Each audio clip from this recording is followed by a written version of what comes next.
Assalamu alaikum warahmatullahi ta'ala wa barakatuhu. Barka da zuwa bin Ahmad Crypto Update. Idan wannan ne farkon zuwan ka wannan bidiyon namu, wannan channel ta mai albarka, ka danna mana alamar subscribe sannan kai like din bidiyon mu domin shi zai ba mu ƙwarin zuwa dora muku sababbin bidiyo. So kamar yadda kuke gani insha Allah na yi wannan bidiyon zan yi shi ne ko in ce na yi shi ne akan SafeMoon. So gaskiya wanda bai sai SafeMoon ba yana mai bashi shawara ya je ya sai SafeMoon domin SafeMoon yanzu ya dawo ya sauko sosai gaskiya ba kanin kwanakin baya ba tunda kun san SafeMoon farko dama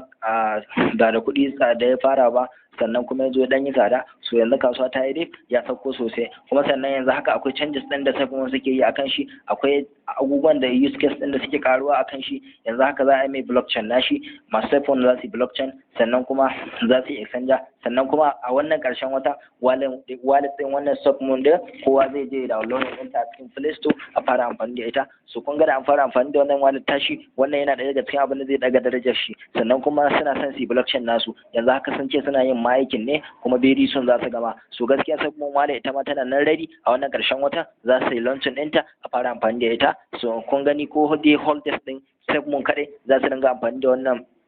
SafeMoon wallet ɗin so gaskiya ba ƙaramin riba za su samu ba domin saboda amfanin da za a yi da wallet ɗin yana iya jawowa coins ɗin ya tashi sannan kuma gaskiya kun san SafeMoon yana da future mai kyau ya shiga exchangeoji sosai so shi yasa na kawo muku wannan bidiyon domin duk wanda bai je ya sai SafeMoon ba ya je ya sa idan kuma ka san baka sai SafeMoon so gaskiya ka ƙara holding ka kai giving up sannan ma inda dama kana iya ƙarawa so wannan shine kawai akan SafeMoon in Allah da a wannan channel tamu mai albarka mai suna bin Ahmad Crypto Update za ku dinga samun update akan harkokin cryptocurrency da mining da investment dai akan harkar cryptocurrency da trading da sauransu idan wannan ne farkon zuwan ka danna mana alamar subscribe mun gode